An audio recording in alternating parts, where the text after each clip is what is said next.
Hello, welcome to the Three Orcs channel. This is David, and on this video, we're going to review my new module for the Temple of Elemental Evil called the Village of Nulb Dungeon Master Supplement. This has been a long time coming. This is version 3.0.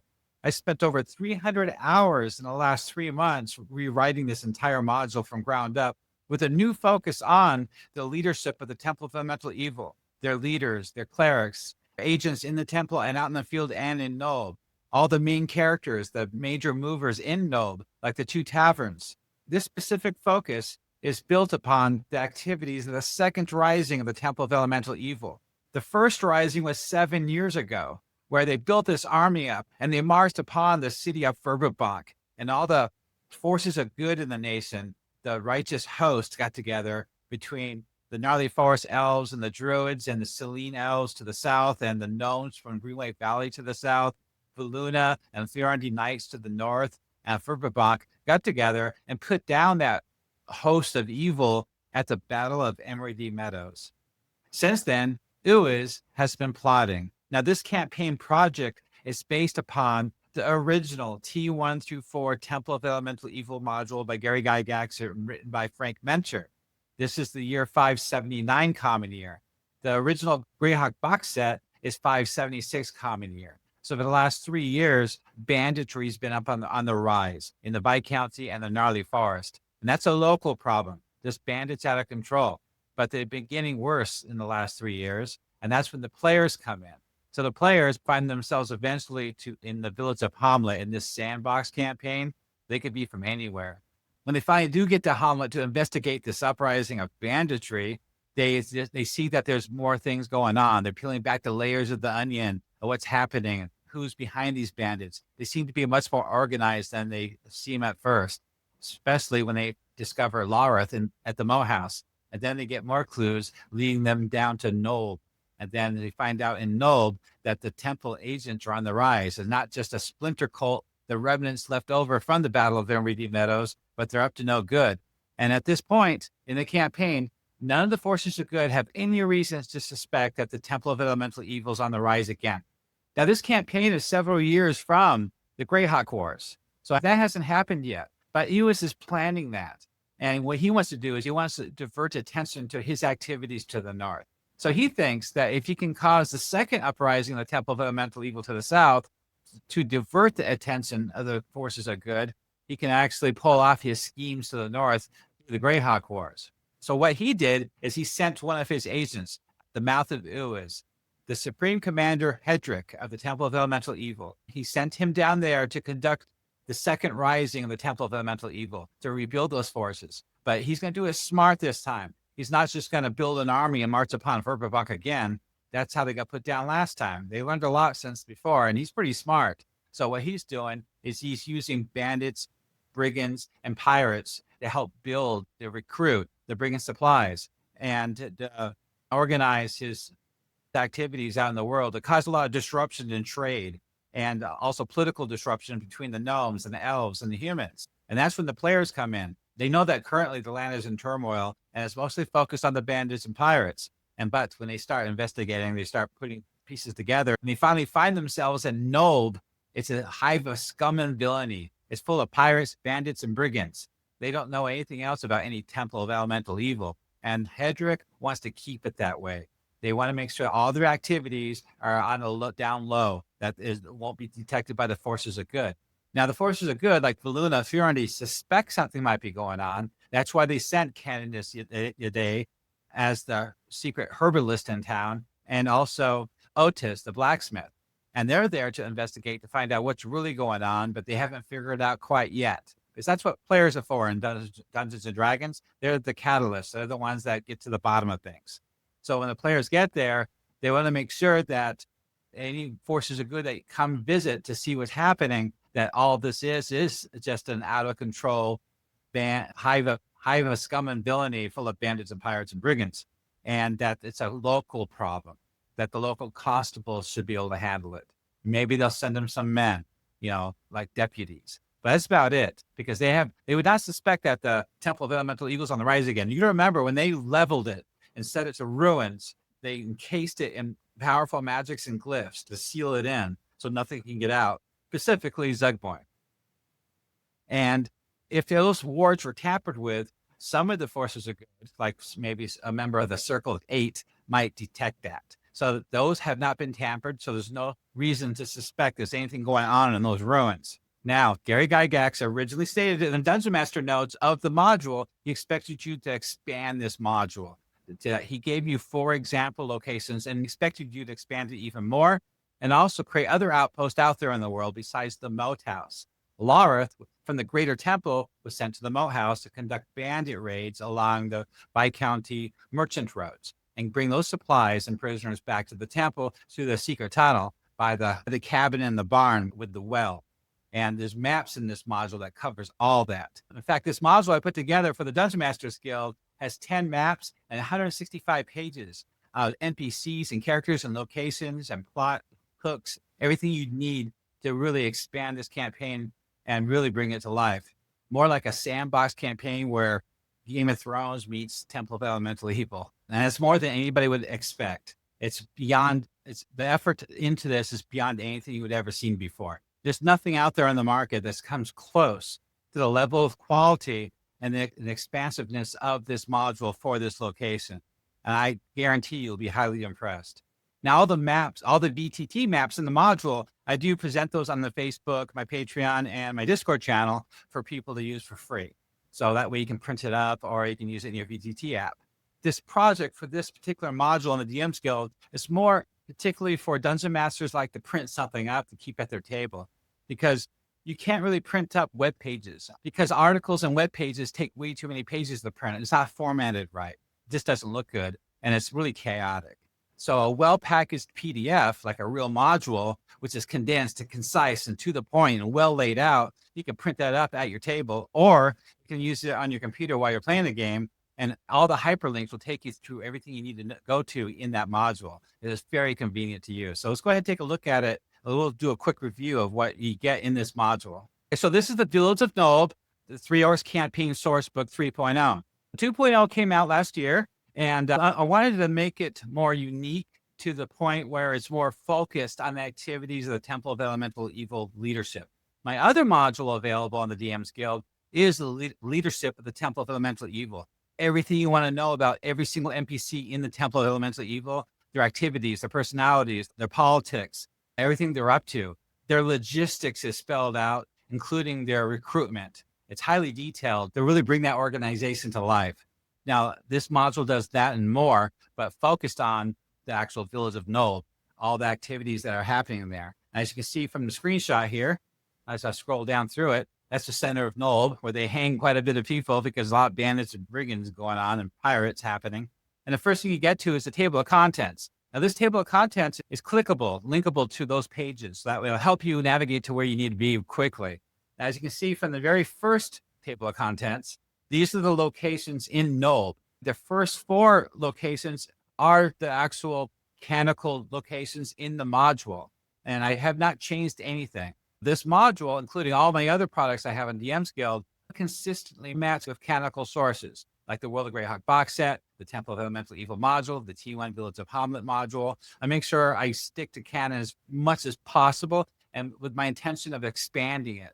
Some of these themes that I expanded upon came from ideas from Living Greyhawk, which came out between 2000 and 2008, and where they actually created more locations in the world besides the Village of Hamlet and Nolb. They created other villages in the area, which is on the Anna Myers maps. And I actually flushed them all out too. They're all fully keyed, just like the Village of Hamlet. So you could truly bring this to life like a sandbox campaign. But this module is more focused on just Nolb, doing everything you were expected to do, as Gary Gygax said in the Dungeon Master notes. Now, if you look at the table of contents, there's quite a few locations, but not every location is keyed because I want to leave a lot of these buildings empty for the Dungeon Master to do what he wants to do with it, to make it his own Greyhawk, his own campaign. The Boatman's Tavern was really big. This is canonical. It's a building with a lot of parts in that building. So I decided to create 5 different articles just for that location, as you can see here. Now we get down to the first map. This map is just a local area. The 3 Orcs maps are all handmade, the more zoomed in versions. Every hex on this map is 3 miles, a league. And I have other maps that are more localized that are 1 mile hexes. And you can get them on my Discord or my Patreon. And if you scroll down to the next page, this is the custom made map I spent months on creating for Nolb.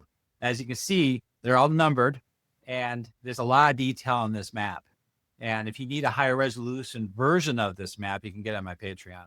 I put some fog effects in here because if you look at this, the river's flowing north through the gnarly forest, then up the Emridge Run to the Belvedere River. The lagoon to the right is a mixture between the river and the runoff from the Fenzator swamp, as you can see. There's actually added some detail there so you can add more stuff or encounters in the swampy area if you want to, as part of your role-playing scenes that you set up.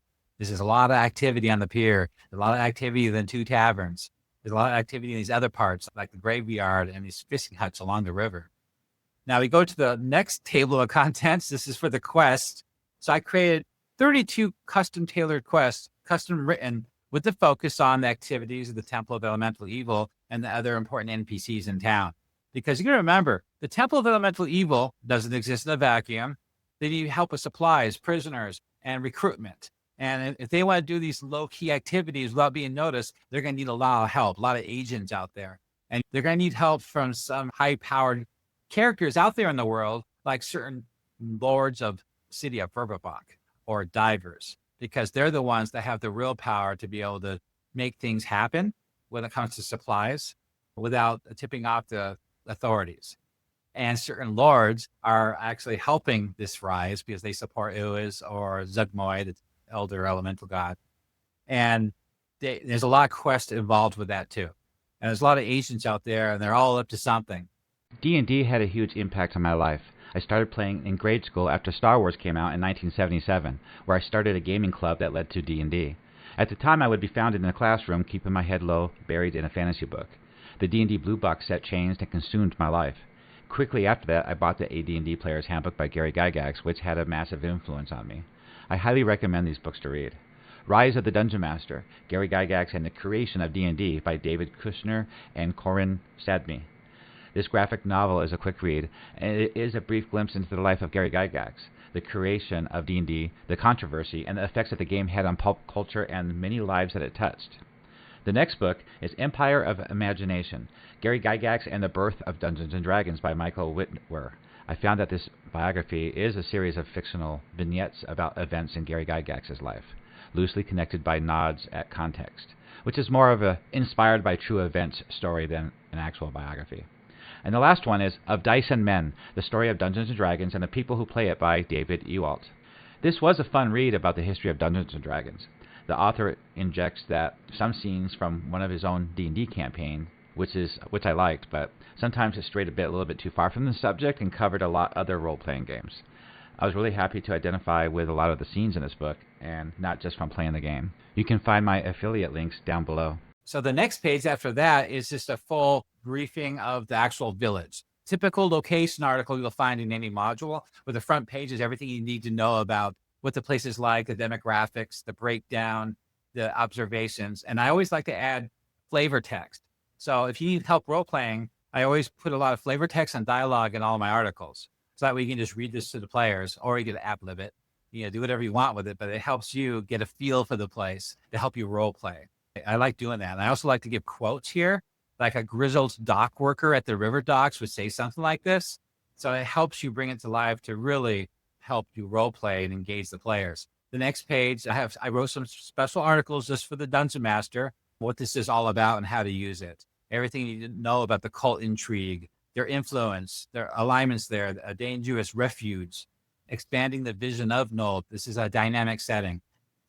Stuff you'd expect to read about a setting like this. Now, this village is very complicated. There's 7 factions. There's a lot going on. This isn't just like the B2 module with the keep and the caves of chaos, one location dungeon. This is much more involved.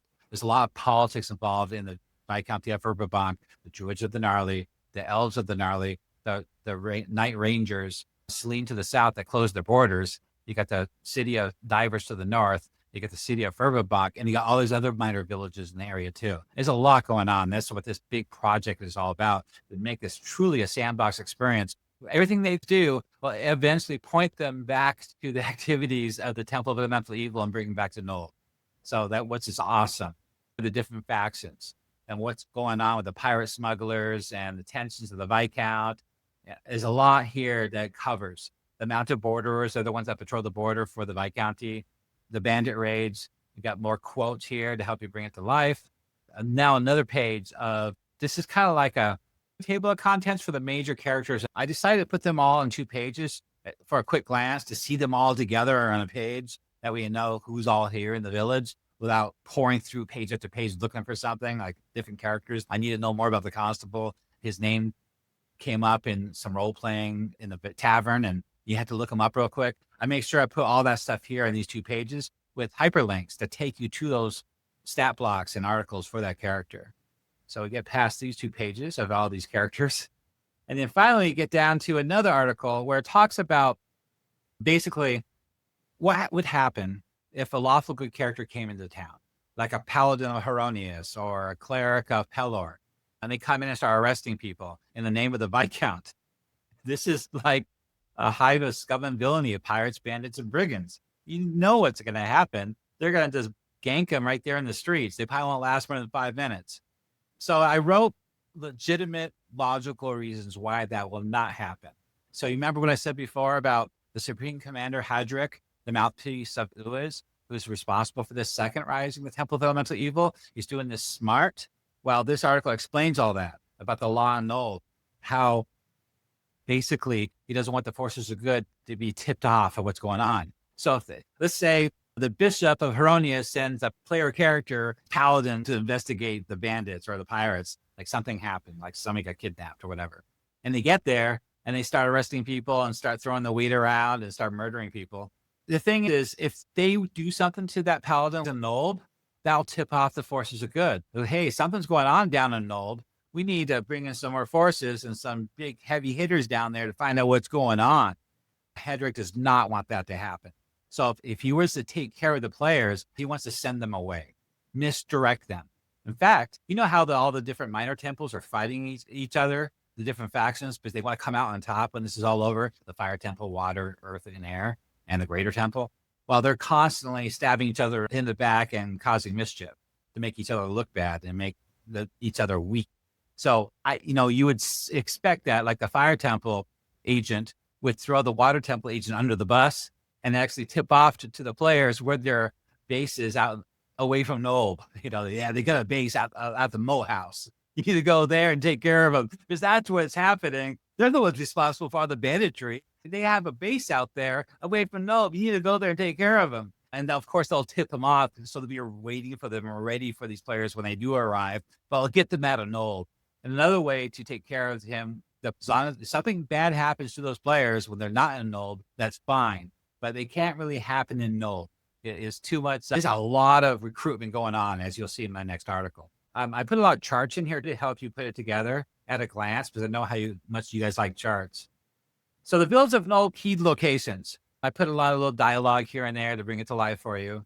So the location 1 is the Waterside. And this is, by the way, this is the only inn in Nolb. So when players first get to Nolb, or any traveling merchants or bandits, they got to stay at the Waterside. There is no other inn here. That's something to think about. And it's right there at the bridge. You'll see where the Waterside is located at. Location number 1. This is a big module.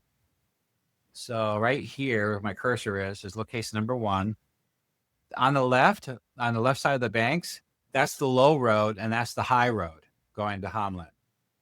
So when the bandits come along here, or merchants, with wagons, they're going to cross the bridge, and there's a corral here outside the water side where they could keep their caravan wagon train, and they'll stay here for the night and conduct trade over here at the marketplace or in the middle of the square.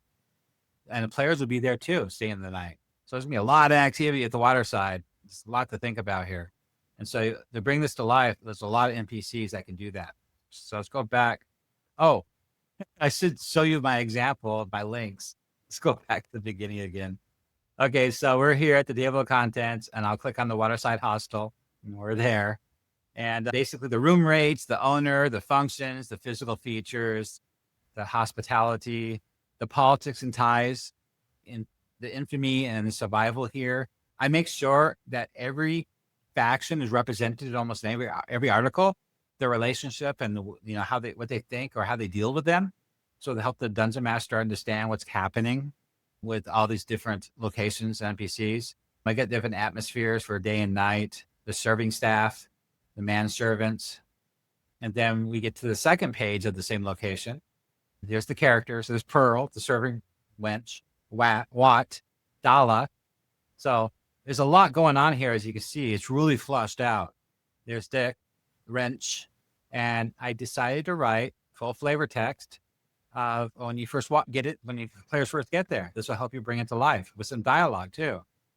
And then if I scroll down, there's the day shift. If Pearl greets them at the door, these are the common folk that show up. The local villagers, the Renee, barge folk, the bandits and mercenaries. Not just bandits, but mercenaries too, looking for work. Players can use that to their advantage. You can actually hire mercenaries. Hirelings? Yeah, it's all the same thing, right? But it just depends on their alignment. Depends how the players role play and what the player's alignment is. River pirates and smugglers. A lot of smugglers come here. River pirates too, occasionally, but they usually stay in their ship. And they hang out at the Boatman's Tavern and sleep it off in the gutter. The temple agents that show up there from the Temple of Elemental Evil. Running the room, how you run the room, the menu. So in this menu, in my campaign world, I have 13 villages I created, just like the Village of Nulb. And every village has a menu, and I create these menus too for my followers, the people that run this campaign. And this menu, I decided, it'd be kind of cool if they just wrote the menu on the wall with white chalk. So that's what I did here. Now, I'm against menus because it's not historically thematic, the 15th and 16th century. You didn't go to a tavern and the serving ladies handed you a menu and said, okay, go ahead and order. No, that did not happen. But this is a Dungeons and Dragons and expectations as a mechanic for the players. And players love that stuff. They love holding the menu in their hand. Yes, the dungeon master can role play it. Just role play her explaining what the food and drink is. And I do add that information here too. But they do like something printed up to hand out so you can look at it while the dungeon master is role playing the serving girl. The next one is the guests that are staying at the Waterside Hostel. There's room A through D. There's a lot of bandits here. There's a whole bandit gang hanging out here. The bandit gang is from Divers. It's a highly organized brigand gang from Divers. It's one of the heavy hitters. And they're actually collaborating with the Temple of Elemental Evil. And they focus on slavery, prisoners, and loot. And they're actually heavily looting the merchant roads going from Divers to Nolb and from Nolb to the Wild Coast. So they're pretty nasty. I decided to create another VTT map for you guys. Now this map, I decided to put both levels, level 1 and level 2 on the same map. That way you can just move your tokens over on your VTT app if you're using that. And this is the daytime one. And I added fog too from the marsh and the river. I decided to add more outdoor areas in case the combat spills out into the outdoors or a chase or the players are thieves or something and they're doing a lot of intrigue, sneaking around, trying to find evidence, things like that. You really need a detailed map that is more than just the building itself. Also to the south here is the stables. So when the players first get there, they'll probably be about 5th level. You really don't want to be at Nolb until you're at least 5th level. There's some heavy hitters that are here. And the players will get ganked and they'll be taken and probably made prisoner by the temple if they are not powerful enough when they first get there. Weekly in the module, as stated by Gary Gygax, there's a heavy flow of recruitment coming in from monsters to NPCs to humanoids. So with all that action, all that traffic, the forces here, the key NPCs that's responsible for all this logistics, all the elements, all the factions, just like those old Western movies, they want to know who you are, who you work for, why you're here. They want so that before they decide what to do with you, they want to, they kind of want to size you up. And if you come in as a new 2nd level players, just looking for loot, they'll probably just treat you as mercenaries, but not if you're a paladin. So something to think about. You have to really think about this sort of thing when you're running this as a campaign more than just a dungeon slog. Now, next map below is my nighttime version. So at night, the players can be sneaking around or doing something, and you got a nighttime version of this map. And on my Patreon, I have a lot of versions of these maps, different file sizes too. Some of them were like 40 megs. Okay, this expanded heavily with flavor text. When you get there, you're greeted by the Chan. He's the stable boy. Otis, he has his own article too. Otis does. And you got Sammy, the rat-faced apprentice, and Chan, the smith's boy. All canonical. You got Mother Screnge's herb shop, and that's, Canoness Yade, cleric of St. Cuthbert from the village of Hamlet. And Turjon replaced her there, as the players will find out early on in the campaign. But he's here as an agent and a spy trying to get to the bottom of things. A lot of dialogue here and a lot of quests related to this location. In fact, I also have a second page on her about all her relationships and politics going on here. And that's her to Murfles, and that's her disguise as an old lady. And I actually have another introduction flavor text with dialogue too. Usually when I write flavor text, I like to add dialogue for introductions to get it going when they first get there. I could write like lengthy role-playing scenes if I wanted to, but I asked all the dungeon masters on my 3 Orcs Discord channel, and they didn't really want that, because they rather just do it themselves. But it's helpful to start it, to get them going. And also, if you want to come to the 3 Orcs Discord channel, you're more than welcome to join us and collaborate on this project. There's like a lot of dungeon masters running this campaign, and they're all collaborating, running this. Edit this article, this web. They helped edit this module. A lot of rounds going around, people checking, reading it, and fixing things and saying, hey, you got this wrong. I want you to add this. And so that's what that Discord channel is for, to really focus on this project, which is more important than anything. Now, the next location is the Boatman's Tavern, location number 4, the last location in the original module. And now this place is huge, because for the original module, you have the tavern area, you got the marketplace, and then you have the warehouse, and then you have the rooms upstairs of those NPCs that stay here. And then you also I added a brothel, a small brothel upstairs. And then I added a basement down below with more warehouse space and a prison room where all the iron cages are, where all the prisoners come in from the docks. And I'll show you that in a minute here. So this is the main article that talks all about this location. And then another VTT map, highly detailed. As I said before, this area right here is the tavern area. That's the docks. This area up front here facing the village is the market. I call it the black market because that's who the people that sell stuff here. They're pirates that just got out the boat with their contraband, their illicit gains, and trying to sell it here. Anything that doesn't go to the temple is sold here. See what I mean? Anything that's specific for the temple won't come into this market area. Now, this right here is the warehouse with 2 big warehouse doors right here on the west end. And there's another little private area here. And so this is an entrance to the below warehouse that's facing the dock. That's how they get the prisoners in, by the way. They offload the prisoners. In case you're doing this in your campaign and the players are trying to rescue somebody, or they're taken by boat by the pirates, they try to hide them. And they'd get them down these steps, this trap door here, down to the basement below. And there's a secret hidden prison area. So if inspectors ever come to this location to find out what's going on, to investigate, they're not going to find that prison room because it's hidden.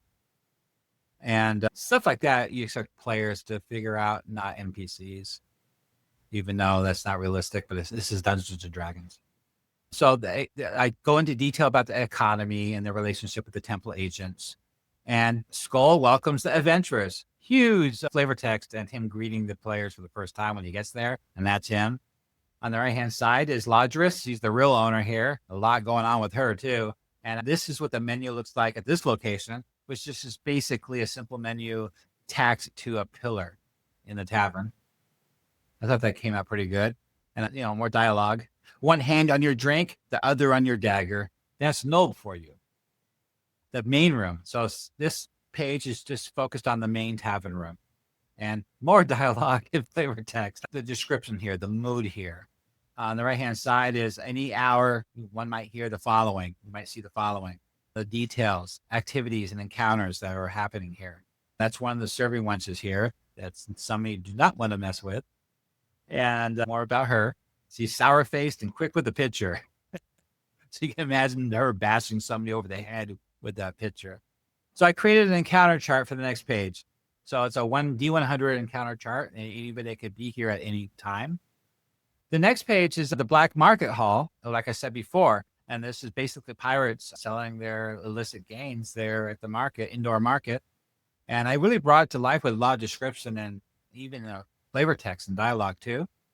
And I added, 5e mechanics here for those 5e DMs that are running this, that want to do bluff checks and things like that. More. So I gave you snippets of dialogue of what you can hear, little drops, dialogue drops into this location for the Dungeon Master to use. I gave you some sample merchants. And I also gave you a D10 common merchant loot. So players, they get interested. They want to know certain things you're not ready for. I make sure I think of these things. And this is something that I can see players might be asking about. Like, what is he selling? On the right-hand side is a black market loot table, 2D20. It's a lot here. I came up with 40 ideas, so that's why I said 2D40. Also, that's how much would fit on this page. As you notice so far, I take my cues from Old School Essentials. I want to make sure that every article, NPC location fits an entire page or a two-page spread. So you're not flipping pages, because pace and rhythm are everything in D&D. And if you're wasting time looking for something, this is a horrible thing that happened back in the day. Those old modules, try finding what those keys did on the hip of on Gateman's door at the B2 module. You have to actually go to 3 different locations in that module to find out what those keys did. That was horrible. It just wasn't formatted very well. I think most modules were like that back then. But nowadays, with Old School Essentials, they really advanced the art of formatting. Okay, so the next page is Boatman's warehouse. And this is the warehouse area with the thugs. Laudress has her thugs here. And I was just making sure I spell her name right. I'm constantly self-editing it as I look at my articles. If you guys catch anything, let me know. And when I get a big enough list, I'll update it with a new version. And you guys will get a free download after I upload it. You'll get notified from DMsGuild. This has been gone through quite a bit. I would be surprised if you guys did find anything off. The structure here, the main floor, the inventory, private quarters, the warehouse confrontation with the bandits, the thugs. Bring it to life. Flavor text. Pretty cool. Okay, the basement. Now the basement's cool too, because the basement has its own map. So everything you know about the basement here is all the storage, and there's the VTT map of the basement. On the right-hand side here is that hidden area where all the prison, the iron cages are. And there's a trap door at the very bottom right-hand corner that goes up behind the bar at the tavern. And also behind this barrel right here on the right-hand side is a secret tunnel leading out to the next cottage across the street. Aha. I had some DMs didn't like that idea. He goes, why would there be a tunnel at the edge of a swamp? Because I don't know. This is Dungeons and Dragons. I thought it'd be cool. You don't have to use it. You're the dungeon master. It's not something. It's not like prominent on the map that you can't. You can just ignore it. But if you like the idea of having a tunnel there, go by all means. There it is. So it's a choice that you have. I like that idea. Okay, on the right hand side, there's again D20 piracy loot. Tolob's secret warehouse. On the left hand side is Tolob's personal warehouse. The pirate captain, Tolob. And that's where he brings all the stuff here. And if I figured players are down there investigating, I got a table for you of some of the stuff that he has down here. You could actually customize this to detail from a certain specific merchant or house in their investigation. Like little sigils of that merchant house, if you want. The next one's the brothel. That's upstairs. He's guarding the main brothel area. It's a den of mire. This has got a lot going on here. There's a prison room. There's a prisoner here with a big quest to rescue her. So it's pretty cool. I got that original idea from a character like that in the video game. And I thought, yeah, that's a good idea. But I decided to do it differently. I created a different kind of character. This Renee, she's landbound. If you look at the original Greyhawk lore, there's 2 kind of Renee. There's the waterborne and there's a landbound. And there's a wagon, like a gypsy wagon, camped to the south of Nolb. Well, they took her. And now she's here. So it's a quest to rescue her if you want. And she's also could be an NPC in the party if you wanted to. She's a thief. The brothel structure, the courtesan's chambers, the mistress's chambers. And that's her right there. She runs the brothel. And she's downstairs a lot in the main tavern. So players will see her quite often. She'll invite them upstairs. A lot of information here about everything about her role, her private chambers, her relationships with all the other important NPCs in town. And here's the map of the upstairs, another VTT map for upstairs. Now on the right-hand side, this corner of the building is the brothel area. This top right-hand corner goes down to the bar, these stairs. Well, that's Skull's room, and that's the broker's room. There's another character called the Broker, and he actually brokers deals between the pirates and the Temple of Elemental Evil. He's the one that brokers the prisoners. And he keeps them down in the basement, but he actually brokers the deal with the pirates. So he's a temple agent. On the left is the warehouse area. These small rooms right here are for the guards and the serving girls. This big bedroom right here is Laudress's room. Laudress room. And on the north here, overlooking the bay, these two windows overlook the bay. This is like a meeting room where they can plan stuff out and have private meetings. All right, so that's the broker, half orc. He's a temple agent, and he does everything I told you to. I decided to give you guys a prisoner pricing chart to see how much they usually go for. When the prisoner comes in, he's got to figure out what they're worth. Either they go to the brothel, or they become prisoners to go sent to the Temple of Elemental Evil for a couple of reasons.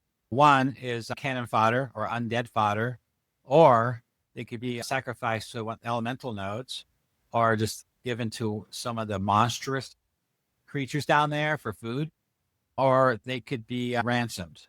A ransom be given if they're worth a lot. Like if it's a really rich merchant or a noble's daughter or something, if she's worth more, like a couple thousand gold pieces, they're not going to waste throwing her to a troll in the Temple of Elemental Evil or throw her into one of the nodes. See what I mean? So he decides all that.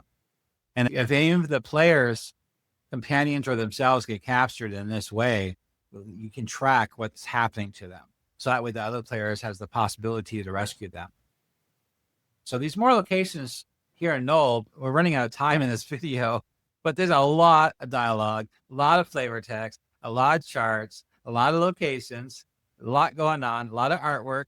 It's just happening. There's so much going on here. As you can see, as I scroll through this, it keeps going and going. It's a fishing shack. There's smugglers. There's NPCs with their own agendas and their own factions. And the players can get involved with them. A lot of dialogue, too, and flavor text and DM notes on how to run all this. The boatwright and what's going on with him. And the gallows table that's with the marketplace in the middle. And I actually custom wrote a bunch of signs on the post, the message post.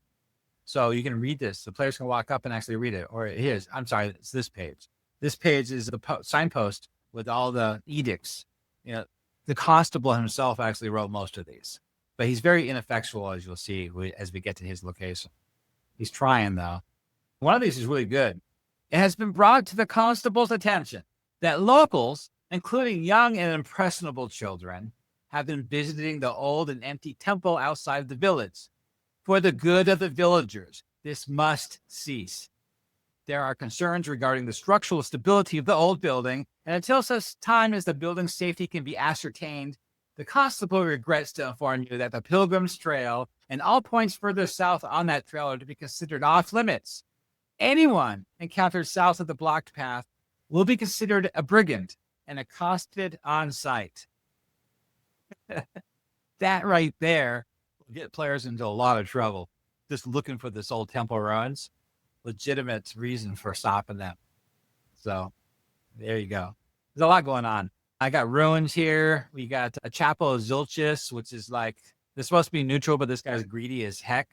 And if there's a whole quest involved with him, if you can get to the bishop of Zilchis and divers, maybe you get him into trouble because he's bankrolling the rise of the Temple of Elemental Evil.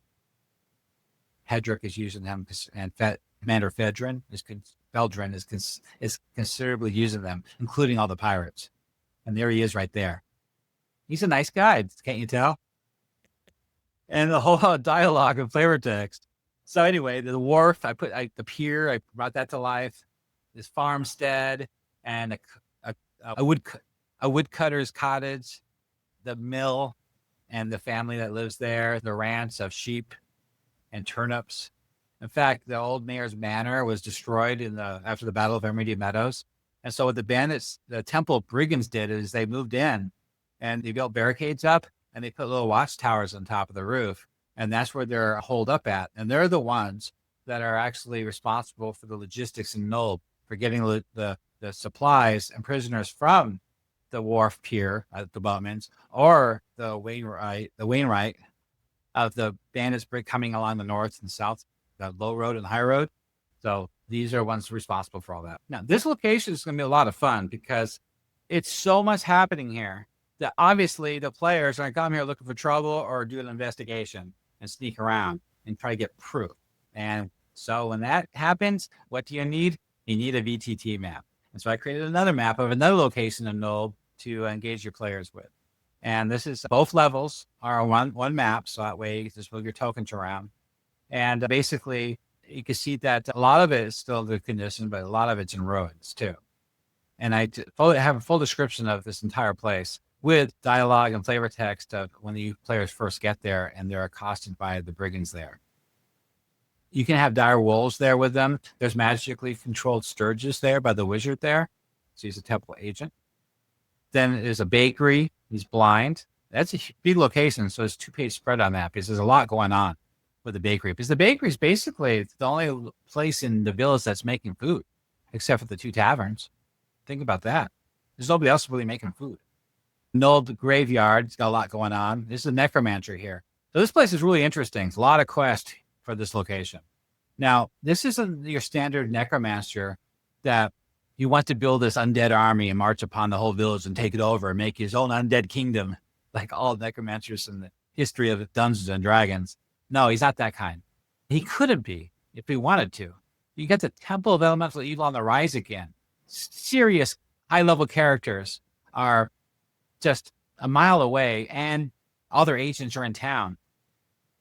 This big event, the second uprising, the Temple of Elemental Evil, if he tried to upstart anything, they'd put him down so fast and enslave him, you wouldn't be able to blink twice. He would be way overpowered, overshadowed. You wouldn't be able to compete. That's just not something he can do. But there is something he can do. So he specializes on speaking to the dead. And guess who's buried here at the graveyard? All the remnants of the first rising of the Temple of Elemental Evil. And guess what some of those remnants know? Some of those dead know. They know the secrets of the temple, the layout, the tunnels. They also know about the orb of golden death. And that's what he's interested in. So there's a lot going on. And he's not by himself. Also, it's his companion. So he's looking, drifting from grave to grave, looking for something too. And at his becking. So she's helping him. And I really brought this to life to make it really creepy, really cool, to really be engaging with some encounter charts too. Also, one of the brigand gangs, the second in command is a cleric of Orcus. Yes, we have a cleric of Orcus in the Greyhawk campaign. You rarely see that. Well, anyway, I decided to add that. And he's here causing trouble too. There's a whole encounter for that. So it's pretty cool. We got the stable house, the constable. So this constable is his job to take care of Nolb. That ain't happening, right? Well, the players, we got to think about this. Good players, like a paladin, cleric, ranger, whatever. Yeah, they might be goody-goody and want to save Nolb and take care of the bad guys. And probably to get into their head, yeah, let's go to the constable. We'll start arresting people. We'll start throwing people in jail or hanging them at the square. They get that in their head and they'll come to him. And when they come to him, they'll find out quite quickly how ineffectual he is, overwhelmed, bribed, beaten down. The dialogue and everything here really bring him to life. His background and his history and his personality. It's really fleshed out. Second page of him has all more of that and all his relationships with all the major NPCs in town, how they treat him and what he thinks of them and how he works with them. So it's pretty intricate, pretty cool. Okay, these are the stables next door, the players stay at. I created a little semi-quick drawing map on the right here of the waterside and the stables. There could be a secret tunnel there if you want. There's the daughter, and she's got a quest too. And look at all this I wrote out. You know what's interesting about this location? That's why I wrote this. It's because the big brigand gang I was telling you about, if you look at the map of the waterside, you'll see that one of the corridors are barricaded. It's barricaded. You can't even get to the door of their room at the waterside. There's 2 brigand guards standing at guard there at all times. Well, anyway, the leaders of that brigand gang, they're very powerful characters. This is where their horses are. And she knows quite a bit. And so I wrote dialogue of her talking about their horses. So that crafty players might be able to take that to their advantage. I also created a block chart for the factions here to help you guys, understand all this, put it together. It's all about her background, personality, her motivation. Stat block is later. I put all the stat blocks at the end of the module, by the way. A fisherman, another fisherman. The bandits, brigands, and pirates use these fishermen quite a bit against their will sometimes. What can they do, right? So this is the location. This is one of the most pivotal locations of all the Temple of Elemental Evil. This is access to the secret tunnel to the temple through room 335. Now, so the Supreme Commander Hedrack has standing orders not to give away their activities to the public, to the forces of good. He doesn't want to draw their attention. So everything has to be kept low. He's not going to bring supplies and prisoners to the top of the temple ruins. There's a right in the edge of the gnarly forest where there's elves and rangers and druids. You have to be careful what you're doing. You're going to get noticed. Anyway, so this location is the hub of all traffic for all the agents, all recruitment and supplies coming and going through that tunnel. And this commander here with his greater temple brigands are in charge of this location. And I decided, something's going to happen here, right? Either there's going to be a big old battle or there's going to be a lot of sneaking around and sleuthing by the players. So you need a VCT map. Now, what I decided to do was to see this water well right here. Per canonical of the Temple of Elemental Evil module, that's where the secret tunnel ends up at that water well. So I decided, how can you get supplies to that water well? Wagons and stuff. A lot. There's a lot of supplies. There's a lot of recruitment. It's not feasible. So I created this cave up here on the upper right, and that's connected also to the temple. I got another map for this. You'll see in a minute. And in this cave entrance is a series of smaller caves, and that's where all the bugbears are, and some goblins they enslaved. And I put a bunch of giant rats at the bottom of that water well. You can put anything you want down there. It's your campaign. Carrion crawler, whatever, right? Ghouls? That's a good idea. A bunch of ghouls down there, or whites. Anyway, I decided to create, more of an area for our battle map because tactically the players will like that. You got a river, your rocks and trees and places to hide and sneak around. So I brought this place to life. I actually wrote this out, quote from the module about the escape tunnel. So that's where I got the idea from. The supply chain, from Lawrith and his bandits and stuff like that, the river, the docks. He's the site commander. He's got 8 to 12 bandit personnel from the Greater Temple. And he's got a lot going on here. The next page is what I was talking about. So this is a map for the Dungeon Master only. You shouldn't show this to the players. You could print this up, and this could be on his body or in his office at his desk. So the players could find this map from the NPC. That's a good idea. I just thought of that. Anyway, this is for DM. And so here's the cottage. There's the water well. There's the cave with the bugbear caves. And that's the secret tunnel. I put the numbers there are from the module, the Temple of Elemental Evil module. So I made sure, like I said, I always stick to canonical. Even the location of 335 is canonical. I did a lot of math. Even the sizes, the positioning, it was tough, but I did it. It's probably accurate within 10 feet, I'm sure. Can't be too exact. Here's the broken tower. There's the secret tunnel. This oval cavern, I didn't key. If I was the dungeon master, I'd put something bad in there. The Hydra is already used in the temple. You could put the Hydra here, but I'd put something cool in there. Something that will allow temple agents to pass, but tear anybody else apart that shouldn't be in here. Or you could put the whole bugbear tribe in here. It's up to you. But it's a big cavern. Pretty cool, huh? Okay, so more information. The bugbears here are from the Iron Claw clan. They're from a mechanical source in the Welkwood. It's a village that was taken over by them. So if you do your Greyhawk lore search, you'll find it. I don't remember the name of the village, though. Probably should have put it in here.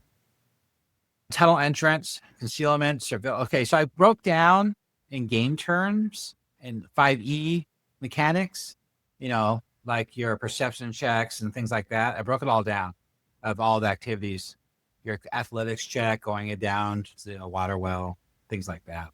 The barracks, the bugbears. I even gave you a roster, a guard roster for the bugbears and their names. Cool, huh? Encounter suggestions, how to run this. So there's a lot going on here. Okay, so how to organize operations in Nolb, a whole article about that. Now, this is involved with all the different factions and how to organize their relationships and their operations in relation to the Temple of Elemental Evil. So this article is very important. Now, I decided to create separate articles for each of the factions. The Crimson Reapers are from divers, and they're a brigand gang, and they're lethal. They're different from being a mercenary. They're not here for profit. They're here for more. They have different motivation. Their motivation is more evil. They want to rise in the foundation of the Temple of Elemental Evil, and they want power, magic items, and they want to find out what's really going on. They're the ones that can cause a lot of trouble because they're actually very powerful themselves. So they could cause trouble for Hedrack if they find out too much information. You know, they're the ones that could probably release Zugmoy if they had a chance, or that use that orb of golden death. That's the kind of people they are. It doesn't just mean that it's going to happen in your campaign, but it's a possibility. But I did write out everything about them here. The Broken Blades. Now, this is a typical mercenary gang. So anybody can hire these guys. They're fairly neutral. All they care about is coin. So they're very usable in your campaign for your players to interact with or against or collaborating with. So they're pretty cool. One of them is a half orc, though, so that might limit the relationship with certain players in your group. But yeah, I gave them all names and personalities and everything you know about them. There's a 2-page spread on these guys. The captain's pretty cool. I also gave you guys a whole bunch of plot hooks and stuff to go with them. The Nolb Shadow War. What's the difference between the Broken Blades and the Crimson Reapers? Right here. This is what I was just talking about. So I figured you guys want to know that. What's the differences between these two gangs? Well, there you go right there. The River Pirates. This outlines 2 of the major river pirate captains. These are the 2 main players. One is a slaver captain, and another one is a pirate captain that sails the Velverdiver River. They loot mercenary ships along the rivers and bring that loot here to the Boatman's Tavern to finally get to the Temple of Elemental Evil. So that's mouthful. So the pirate crew, about the Iron Dagger is Toleb's ship, and operations, where they operate at, you know, what they do, their activities, their crew. A lot of information here about. I even actually wrote. I didn't put this in quotes, but this is this is flavor text and dialogue with him when you first meet Captain Toleb. They'll really bring him to life. All his relationships with all these other characters in town. So he's an actual agent of the Water Temple. Canon Velsernig of the Water Temple. Yeah, he works with him. And they actually have a secret base all along the Emerald Run, and where they conduct their pirate activities. But that's not really part of this module. It's a different location.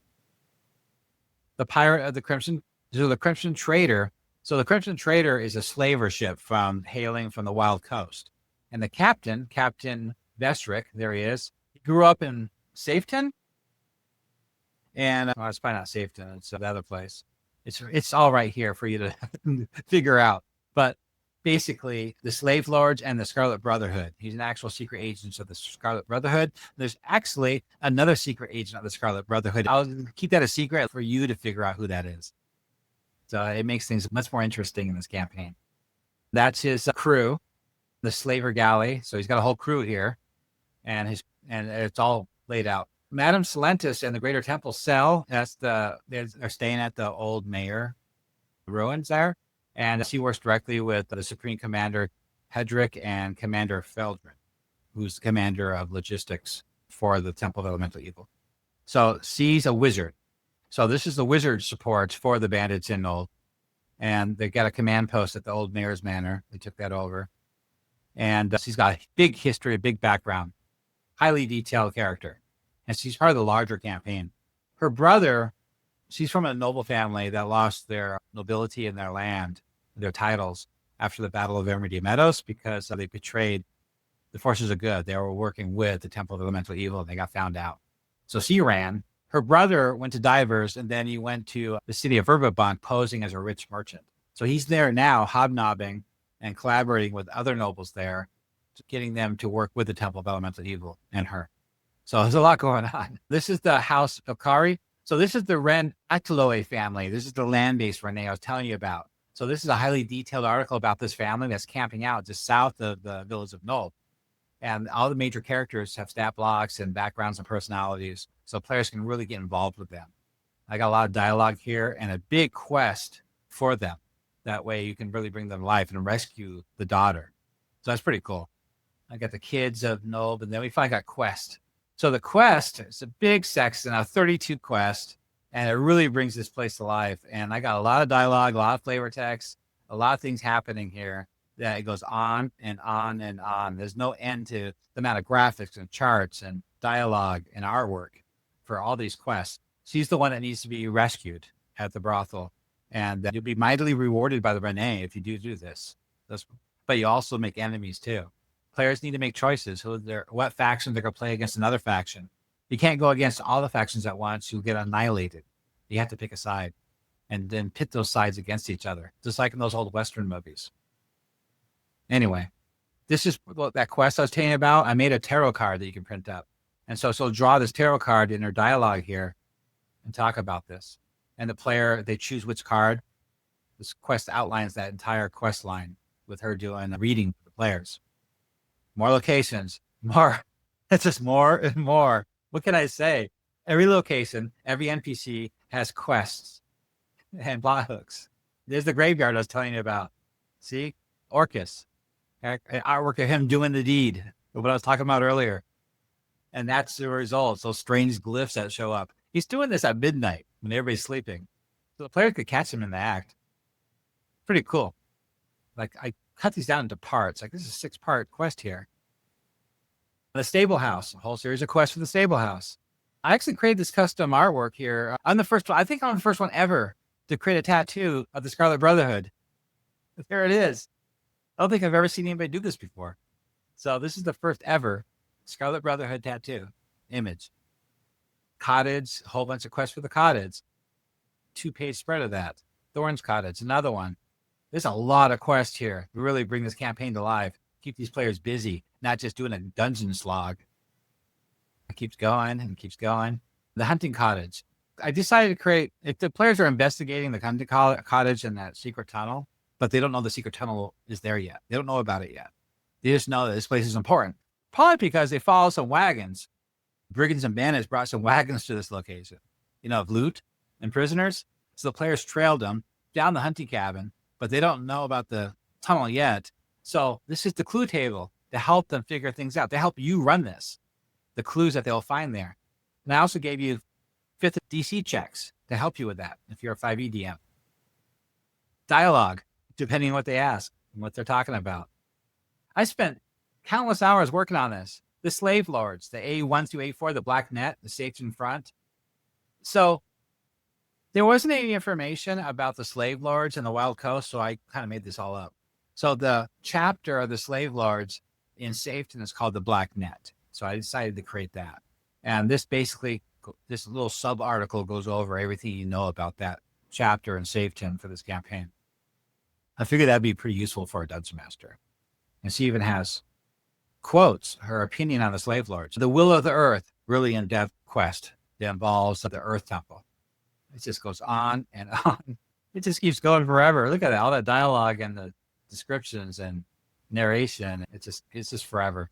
So I'm going to keep going. Oh, we got ways to go. Sorry. I made this module too big. Okay, so finally we get to the NPC stat blocks. Now, I got to tell you guys up front, these stat blocks aren't just an article for stat blocks. There's more to it.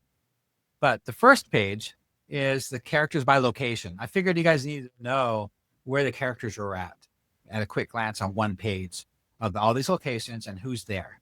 Very useful. I didn't create any quick links for these, though. It took forever. I always throw in a little artwork there at this room because I don't like to waste space on a page. That's another reason why you're buying this module. It's well done, well put together. Okay, so what I do is when I find space, I add more information about that character. Artwork, dialogue, background, personality, important information.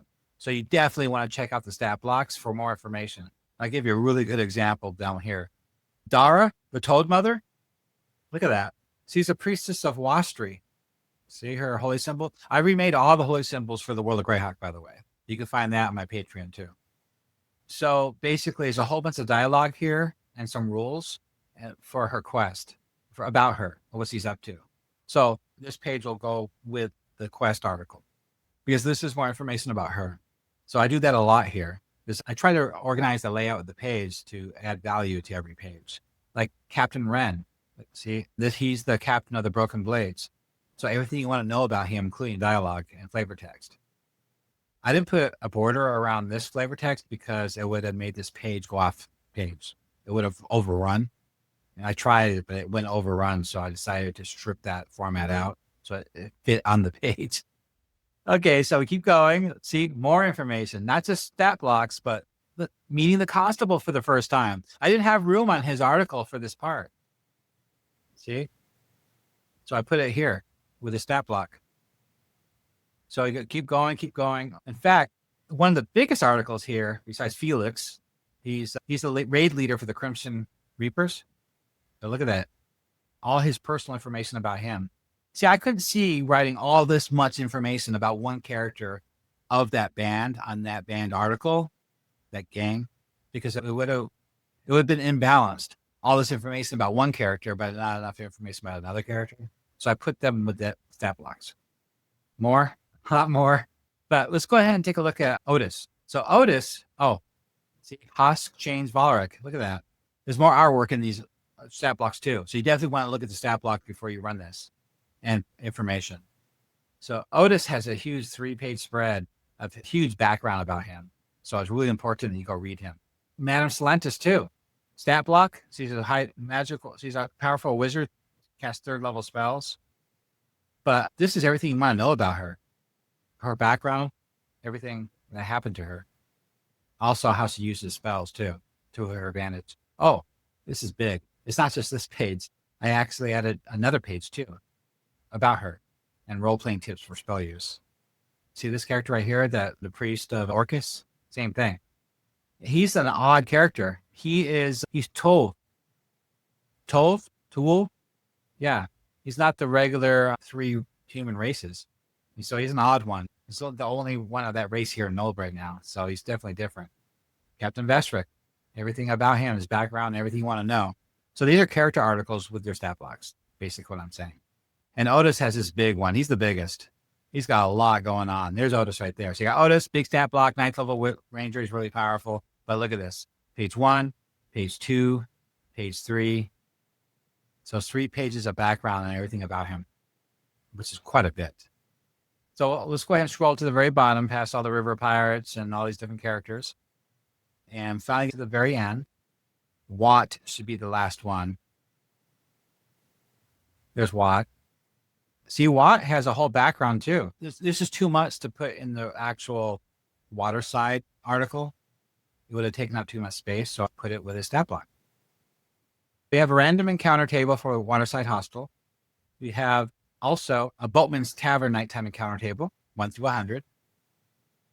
And I also added a new item in the campaign. These are looted from the Fens of Tor. The lizardmen there harvest this, and they trade with the river pirates. And the river pirates use this on their prisoners. Another nighttime encounter for the Village of Nulb. So when the players are wandering the streets at night, any one of these, they can encounter any one of these. Basically, you're supposed to roll 1 die 4 plus 1. That's how many number of encounters they'll find on the streets there. And the credits. Woo! Okay. That was a long video. I'm sorry it took so long. It's a big module. It's the best version of Nolb you'll ever find on the internet anywhere that's ever been written. This is more involved, more in-depth, more concise, and more well done than I've ever seen before. Also, it should provide a lot of value to your campaign using this with the Temple of Elemental Evil. Also, you might want to take a look at the Temple of Elemental Evil Leadership module too, which covers all the NPCs in the temple. So that way you'll have the outlook of both sides, from the temple side and from the Nolb side. And you can really put all that together to really bring this campaign together. I hope you like this module. If you really find a lot of value to this module and you use this in your campaign, I'd like to hear about it. You're more than welcome to the Three Orcs Discord channel to share your experience or ask any questions there. There's a lot of Dungeon Masters there running this campaign right now, and they're all running it a little differently. And they all have their own unique way of running Greyhawk and this campaign, but they're all using these modules and all this lore and all these VTT maps. If you want to support my project to keep expanding this campaign into the Wild Coast or into Diverse and farther out to really bring it all to life, including the A series, the Slaver series, please come to my Patreon to support me. If you join just for free, you still have access to all these VTT maps. But if you actually join as a member, you'll get access to the higher resolution versions and actually help me support, grow this project and work more on it.